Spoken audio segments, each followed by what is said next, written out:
오늘 본문의 말씀을 가지고 우리가 지혜가 있는 삶 이런 제목으로 같이 말씀을 나누기를 원합니다. 요즘 세상에는 참 잘난 사람들이 참 많습니다. 유튜브를 보면 요즘은 이게 유튜브를 통해서 스스로 개인 방송들을 다 할 수 있으니까 자신들이 알고 있는 지식과 또 자신들이 알고 있는 이런 정보들을 올리고 또 거기 나오는 사람들 보면 참 말도 잘하고 그리고 자기의 주장들도 강합니다. 뭐 정치인부터 시작해서 산골의 심지어 노인들까지 또는 어른들 할 거 없이 아는 것이 없다는 사람, 모르는 것이 없다는 사람, 못하는 게 없다는 사람들이 몇 안 된다는 생각이 듭니다. 그런데 이 대단한 사람들 중에 많은 사람들이 다른 사람에 대한 배려가 없는 것을 볼 때 참 씁쓸한 마음이 듭니다. 그래서 자기의 어떤 그 조회수를 올리기 위해서 별의별 그런 영상들을 올리기도 하고 또는 그 주장들이 거짓적인 주장들을 올리기도 하고 그런 이기적이고 자기의 야망과 이기적인 욕심에 의해서 그런 것들을 만드는 이런 사람들도 많이 보게 됩니다. 결국 그것들은 시기와 다툼으로 발전하게 되고 서로가 더 잘났다고 자기가 더 많이 안다고 그것 때문에 실제로 만나서 싸우는 사람도 있고 그런 뉴스들을 가끔 보게 됩니다. 오늘 야고보가 오늘 본문의 주제에 대해서 이야기한 배경이 있습니다. 그게 뭐냐면 오늘 초대교회 안에는 말씀을 가르치는 선생님들이 있었는데 너희가 선생이 많이 되려고 하지 말아라 이렇게 말씀하고 있잖아요. 3장 1절에 보니까.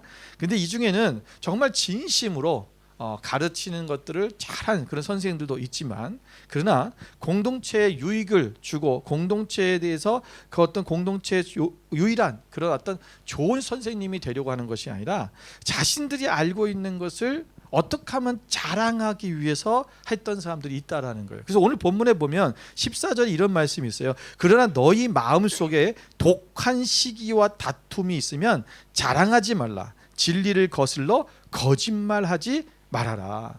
그러니까 서로 자기가 가르치면서 내가 더 잘한다, 내가 더 많은 것을 알고 있다, 내가 더 지식이 있다라는 것을 서로 자랑하려다 보니까 뭐예요? 서로 시기하고 질투하는 거예요. 시기와 질투가 있다 보니까 또 서로 자랑하기 위해서 자기의 말들을 더 나누는. 그래서 결국은 뭐예요? 진리를 거슬려서 거짓말하는 생각도 있다라는 것입니다.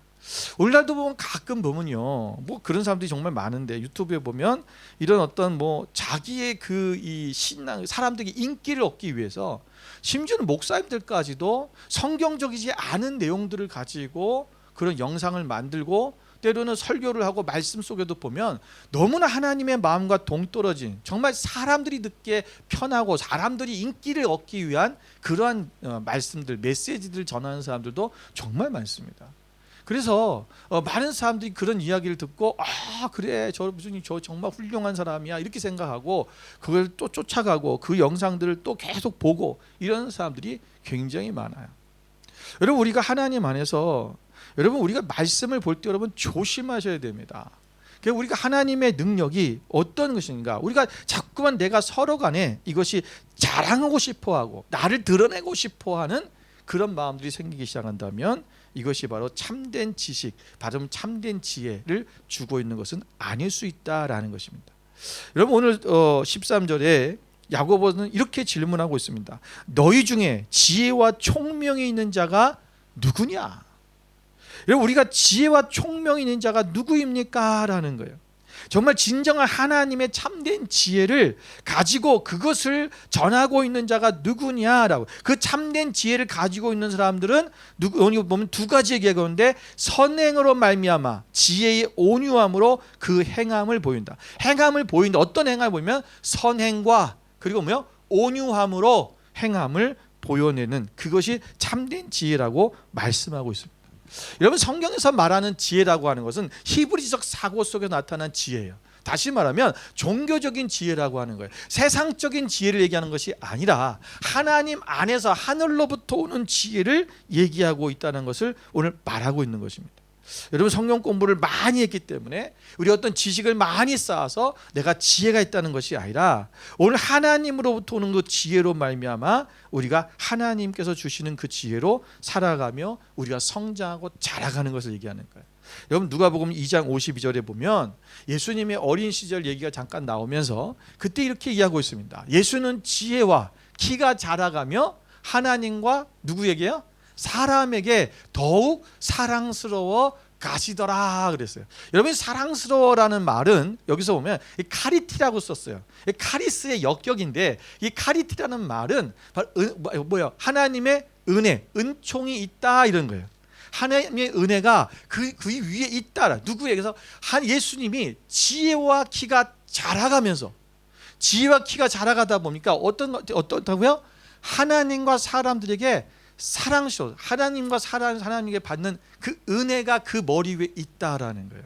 그러니까 우리가 오늘 하나님 앞에 여러분 지혜가 있다면, 그 지혜, 정말 진정한 하나님의 지혜를 가진 사람은 하나님께 사랑받는, 하나님의 은혜가 충만한 것뿐만 아니라 사람들에게도 은혜를 받는, 다시 말하면 사랑스러워지는 그러한 삶이 우리 가운데 있어야 된다는 거예요. 그러니까 지혜가 있다고 하면, 지혜가 있는 사람들은 정말 하나님이 주시는 그 지혜로 말미암아 선행, 바로 온유함으로 우리가 행하는 삶을 살 수 있다라는 것입니다.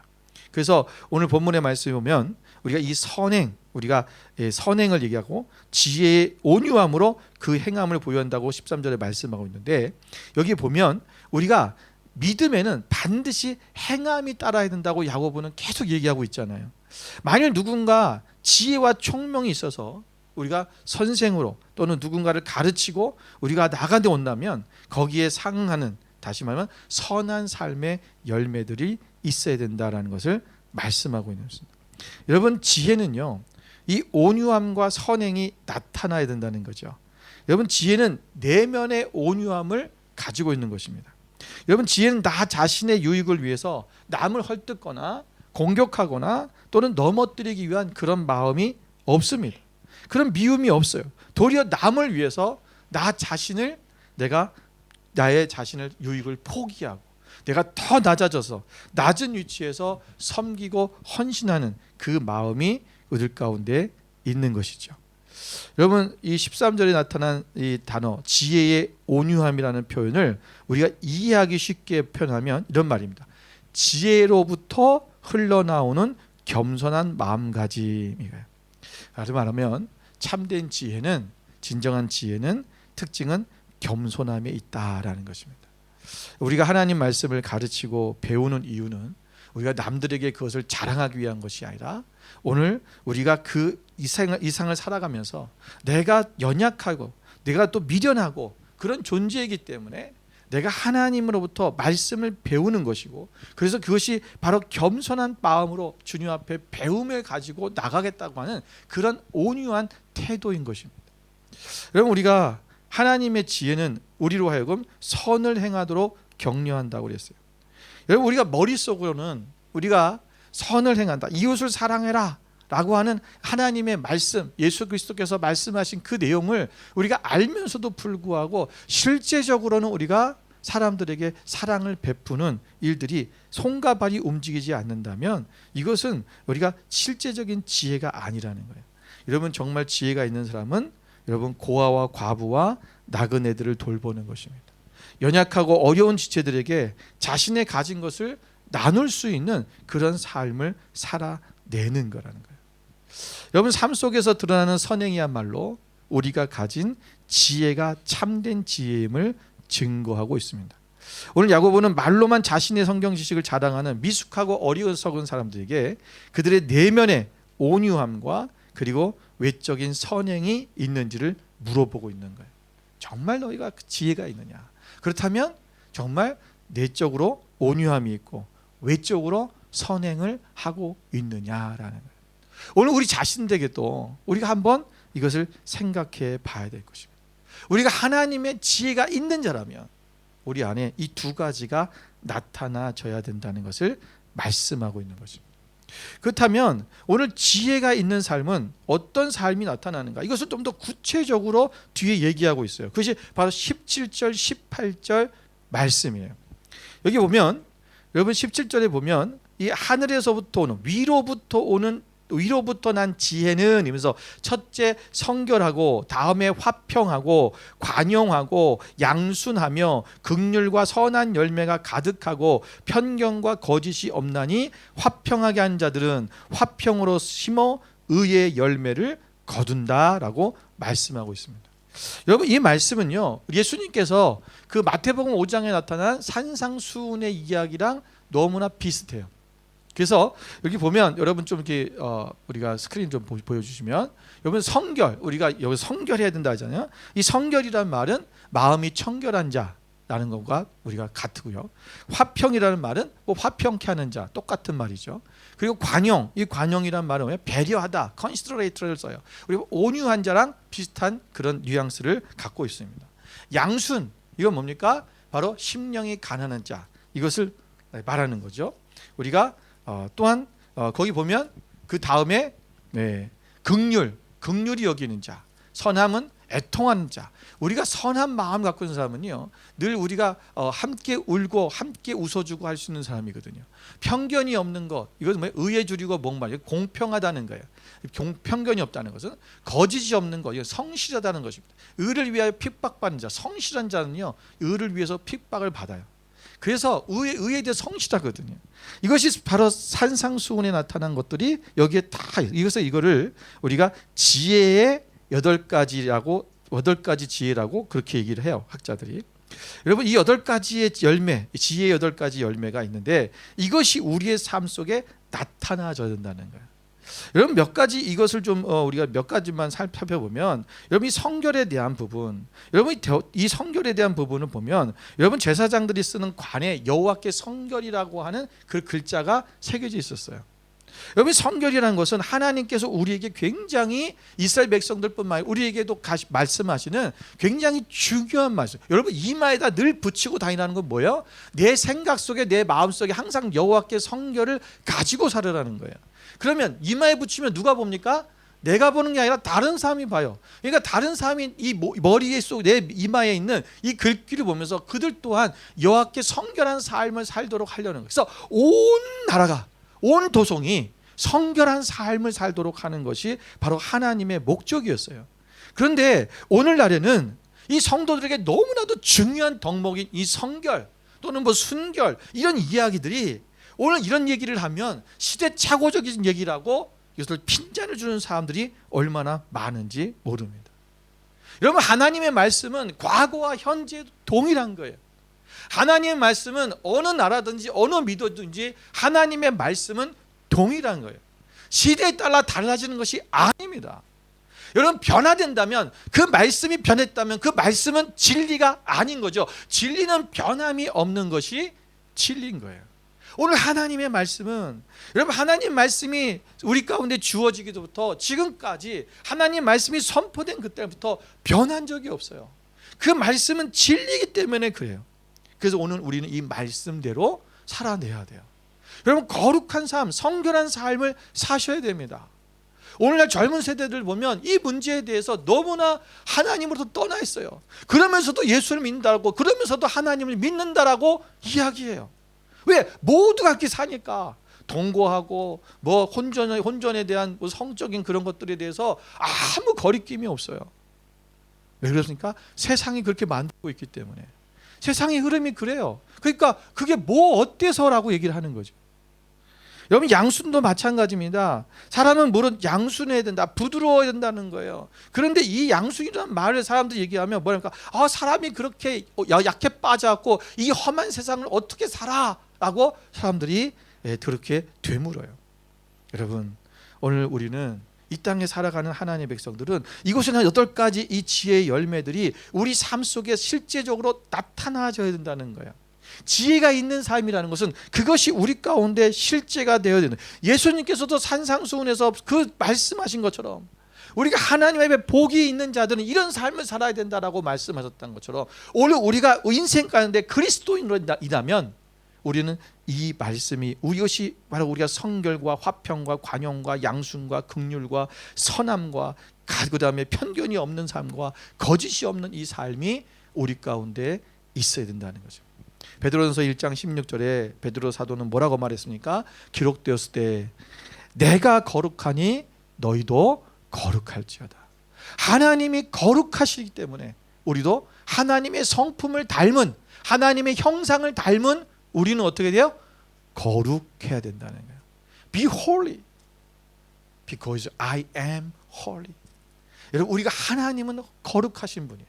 우리가 거룩한 삶을 살려고 노력해야 돼요. 여러분, 하나님을 알지 못할 때는 우리가 사사로운 욕심을 따라 살았더라도 하나님을 알고 내가 하나님의 자녀가 된 다음에는 우리의 모든 행실에 거룩한 자가 될 것을, 우리가 구별되고 세상과 다른 그런 삶을 살게 되기를 우리는 하나님께서 요구하시는 말씀입니다. 여러분, 예수 믿는 사람이 거룩해진다 그러면 우리는 그렇게 생각해요. 어떻게 인간이 완전해질 수 있습니까? 네, 우리는 완전한 거룩함을 이룰 수는 없을 수 있어요. 또 우리가 하나님 앞에 거룩함이 된다는 것이 우리가 천사처럼 된다는 것은 얘기하는 것은 또한 아니에요. 그렇다고 해서 여러분, 우리가 거룩해진다고, 한 번 또 거룩해진다고 해서 우리가 다시는 실수하지 않는다는 것도 아니에요. 인간이기 때문에 실수하기도 하고 넘어지기도 해요. 여러분, 요한 웨슬레는 이 감리교의 창시자이고 우리 성결교회의 그런 모토이기도 하고 이 교리를, 웨슬레의 교리를 따라가는데, 이 요한 웨슬레가 이렇게 말했어요. 크리스천의 완전 또는 성결이란 자기가 알고 있는 하나님의 법을 고의적으로 어기지 않는다는 의미에서의 성결을 의미하는 것이다.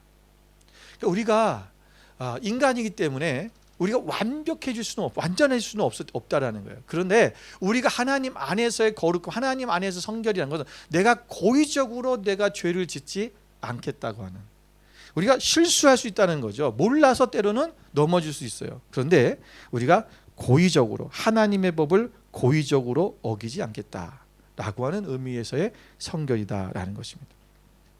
여러분, 아무리 세상이 험하고 우리가 악하다 할지라도 우리는 하나님 안에서 거룩한 삶을 살아내야 됩니다.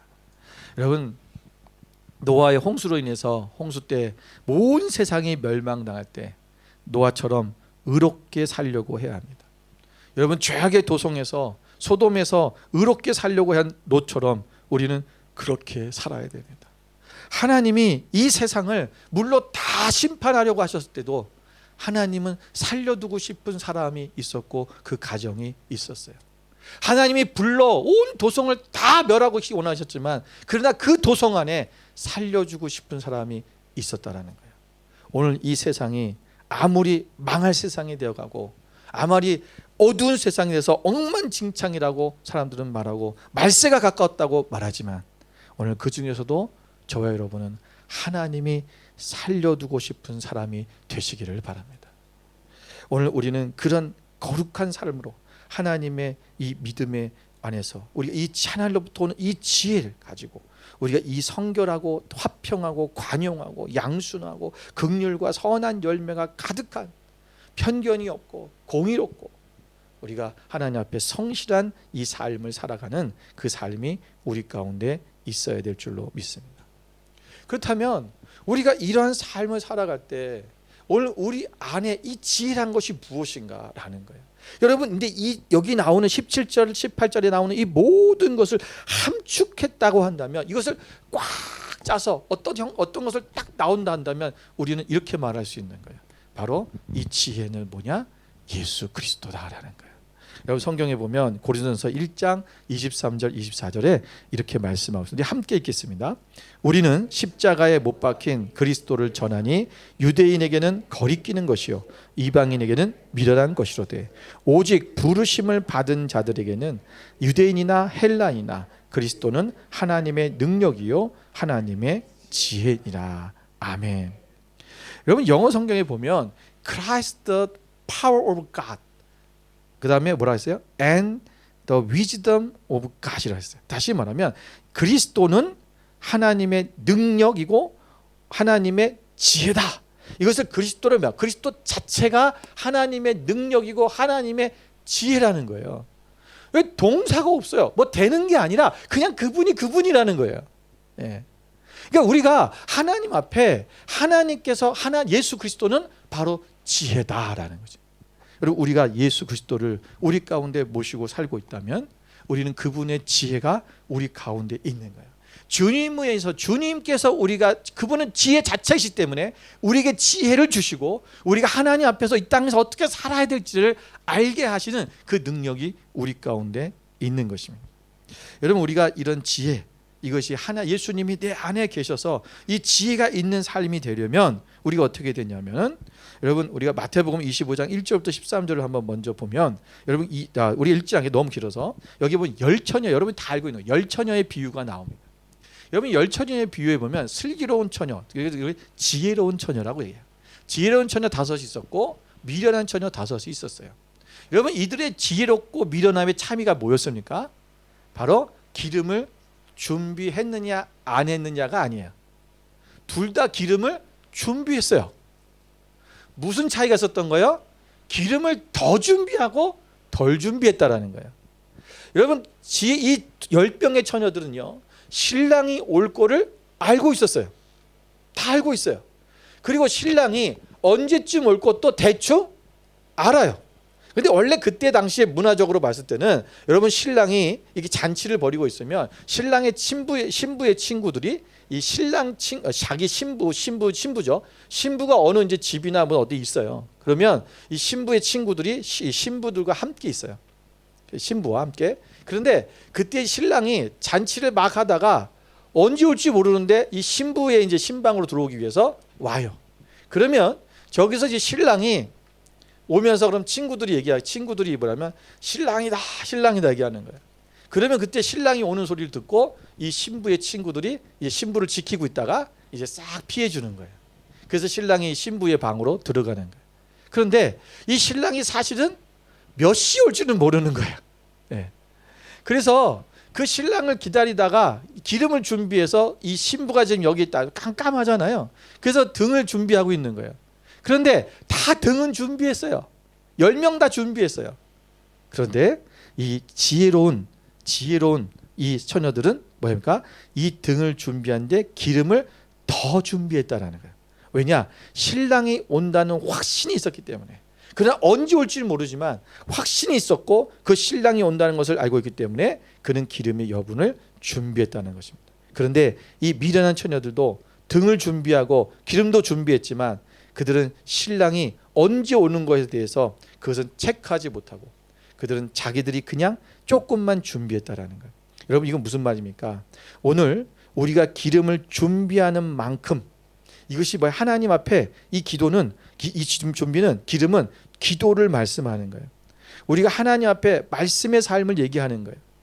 여러분 하나님 앞에서 우리가 기도하고 말씀을 듣고 이것이 하나님과의 친밀한 교제 가운데 주님과 함께 나아가는 그 삶들이 우리 가운데 계속 기름으로 채워져야 우리가 주님이 언제 오시든지 주님을 만날 수 있는 능력이 생기는 거예요. 이게 지혜예요. 여러분 디모데후서 3장 15절의 말씀에 보면 이렇게 말씀하고 있습니다. 또 어려서부터 성경을 알았나니 성경은 능히 너로 하여금 그리스도 예수 안에 있는 믿음으로 말미암아 구원에 이르는 지혜가 있게 하느니라. 여러분 하나님의 말씀은 우리를 구원에 이르는 지혜라고 그랬어요. 여러분 구원에 이르는 지혜라는 것은 뭐냐면 우리가 이 말씀을 듣고 말씀으로 말미암아 우리가 구원에 이른다는 말은 우리를 죽을 자리에서 살려내는 구원을 말하는 거예요. 이 구원은 왜 믿음으로 구원에 이르는 거예요. 그죠? 믿음으로 구원에 이르는 거지 이 말씀이 구원에 이르게 한다는 것은 뭐냐면 우리가 하나님의 백성이 우리가 하나님의까지 도달할 수 있도록 거기까지 가는데 그 구원에 이르는데 우리에게 힘을 주고 우리의 인생의 과정 가운데 우리가 하나님 앞에 나아가는데 지혜를 주는 그 지혜가 바로 하나님의 말씀, 바로 성경이 말해준다고 말씀하고 있는 것입니다. 여러분 야고보서 1장 5절에 보면 너희 중에 누구든지 지혜가 부족하거든 모든 사람에게 후히 주시고 꾸짖지 아니하시는 하나님께 구하라 그러면 주시리라 그랬어요. 여러분 하나님 앞에 우리가 말씀이 우리가 지혜를 통해서 말씀이 우리 가운데 가득 채워지면 그 말씀으로 말미암아 우리 안에 지혜가 생긴다 그랬고 그다음에 두 번째는 야고보서 1장 5절처럼 우리가 하나님 앞에 기도할 때 지혜를 주신다라고 말씀하고 있습니다. 여러분 우리가 하나님 앞에 기도하는 거예요. 그런데 여러분 기도라는 이것이 우리가 아버지 앞에 우리가 많은 기도들을 해요. 그런데 우리 어떤 기도를 해야 되냐라는 것입니다. 여러분 열왕기상 3장 9절의 말씀을 같이 한번 보겠습니다. 이 솔로몬의 얘기인데요. 자, 함께 있습니다. 누가 주의 이 많은 백성을 재판할 수 있사오리까? 듣는 마음을 종에게 주사 주의 백성을 재판하여 선악을 분별하게 하옵소서. 아멘. 여러분, 솔로몬이 1,000번제를 하나님 앞에 드리고 나서 하나님께서 솔로몬에게 말씀하셨어요. 내가 너에게 무엇을 줄까? 우리들이 알고 있는 게 뭐냐면 지혜를 구했다라고 이렇게 알고 있어요. 그런데 여러분, 분명히 나중에 보면 하나님께서는 지혜를 구했다라고 얘기를 해요. 그런데 솔로몬이 이야기한 것은 뭐냐면 지혜라는 말을 쓰지 않았어요. 여기 뭐라고 있습니까? 뭘 달라고 했어요? 듣는 마음. 종에게 듣는 마음을 주셔서 오늘 주의 백성을 잘 재판하고 선악을 분별할 수 있도록 해주세요. 여러분, 이것이 뭐예요? 이 듣는 마음이 지혜라는 거예요. 여러분 보면 열왕기상 3장 11절에 보면 이렇게 다시 한번 읽어보겠습니다. 이에 하나님이 그에게 이르시되 내가 이것을 구하도다. 자기를 위하여 장수하기를 구하지 아니하며 부도 구하지 아니하며 자기 원수의 생명을 멸하기도 구하지 아니하고 오직 송사를 듣고 분별하는 지혜를 구하였으니. 자, 오늘 하나님은 오늘 듣는 마음을 달라고 했던, 그것을 구했던 솔로몬에게 내가 지혜를 구했다라고 말씀하고 있어요. 여러분, 우리가 기도하는 것은 뭐냐면 하나님으로부터 듣는 거예요. 우리는 기도를 하나님 앞에 하는 것으로만 알아요. 분명히 하나님 앞에 하기도 하죠. 내가 하나님 앞에 아뢰기도 하고 고백하기도 하고 찬양하기도 하고 하나님 앞에 간구하기도 해요. 그런데 여러분, 기도 중에서 정말 중요한 부분이 어떤 부분이냐면 듣는 거예요. 하나님의 말씀을 듣는 거예요. 하나님의 마음을 듣는 거예요. 하나님의 생각을 듣는 거예요. 오늘 하나님이 나에게 무엇을 요구하시고 어떻게 살라고 하시고 나에게 어떻게 하라고 하시는가. 여러분, 주님 앞에 하나님, 내가 어떻게 해야 될까요? 우리가 어떤 하나님께서 우리 가운데 늘 순간순간, 우리가 이 66권의 말씀을 통해서 이미 주셨지만 오늘 순간순간에도 성령님이 우리 가운데 계셔서 우리에게 말씀하고 계시는 거예요. 내가 이것을 나누라. 내가 좀 마음을 좀 관용해라. 네가 좀 자비로운 마음을 가져라. 네가 용서해라. 사랑해라. 오늘 그 듣는 마음, 하나님께서 우리에게 말씀하실 때 그것을 듣고 행한다면 여러분, 우리가 어떤 말의 실수를 할 수 있고 우리가 어떻게 행동하는데 실수할 수 있겠어요? 하나님이 시키시는 대로 하는데. 때로는 그것이 우리가 비합리적일 때도 있어요. 어떨 때는 이게 말이 됩니까? 여러분, 아브라함은 하나님이 이삭을 바치라 그랬어요. 이 세상적으로 봤을 때, 인간적으로 봤을 때 너무나 비합리적인 거죠. 이런 일이 비상식적인 일이에요. 그런데 아브라함은 하나님의 말씀을 들었어요. 그는 늘 하나님의 말씀을 듣는 자였어요. 여러분, 아브라함이 소돔성으로 멸망시키러 가는 그 주의 사자들에게 기도하면서, 하나님께 기도하면서 뭐라고 합니까? 하나님, 그 땅에 의인 50명이 있으면 그 땅을 멸하시겠습니까? 그들의 때문에 의인 50명이 같이 죽게 하시겠습니까? 그냥 하나님 앞에 여러분, 우리가 기도했다 우리는 어떻게 기도했겠어요? 하나님, 소돔 땅을 구해 주세요. 용서해 주세요. 그 땅을 멸하지 말아 주세요. 거기 내 조카 롯이 있는데 살려주세요. 구원해 주세요. 아마 우리의 기도의 내용은 그랬을 것 같아요. 그런데 아브라함은 그게 아니야. 하나님 앞에 묻는 거야. 왜? 하나님의 마음을 듣기를 원하는 거야. 왜? 하나님이 듣는 마음은 뭐냐면 하나님 말씀하시면 순종하겠습니다라는 거야. 듣는 마음은 그 결론이 있는 거야. 거기에 내포된 내용은 나는 말씀하시면 순종하겠습니다가 하는 그 내용이 내포되어 있는 거예요.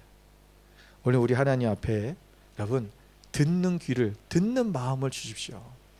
우리가 이 지혜가 하나님의 말씀과 우리가 기도, 그 기도는 여러분 그냥 우리가 아뢰는 기도뿐만 아니라 하나님의 말씀을 듣는 기도. 그래서 하나님으로부터 듣는 시간들을 우리가 좀 더 많이 가져야 돼요.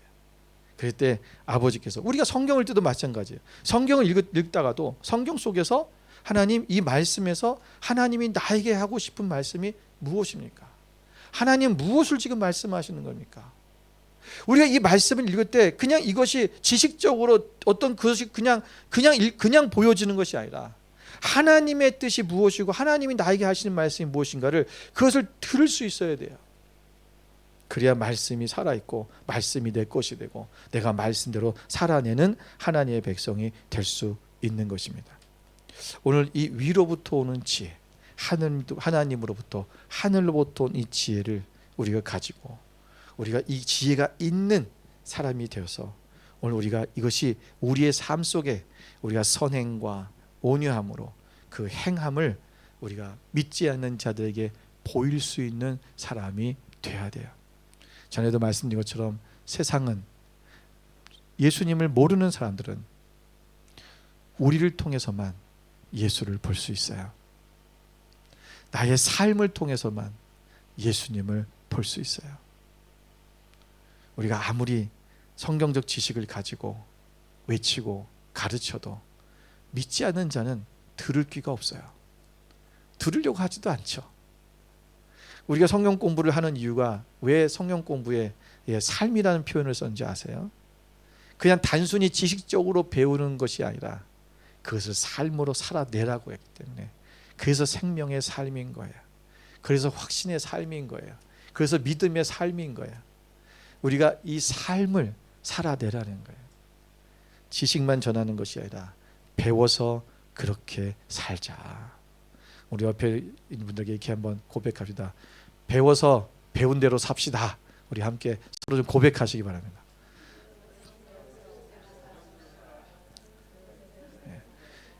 그것이 우리의 삶에 여러분 정말 기반이 되어야 되고, 그래서 우리가 말씀과 기도를 통해서만 위로부터 오는 지혜를 얻을 수 있다는 것. 그래서 말씀과 기도의 삶을 통해 우리가 시기와 다툼과 혼란과 악한 일을 하는 그런 삶을 벗어나서 이제는 우리가 지혜 위로부터 오는, 하나님께로부터 오는 지혜 있는 삶을 살아내는 여러분 되시기를 주님의 이름으로 축원을 드립니다. 우리 함께 기도하겠습니다.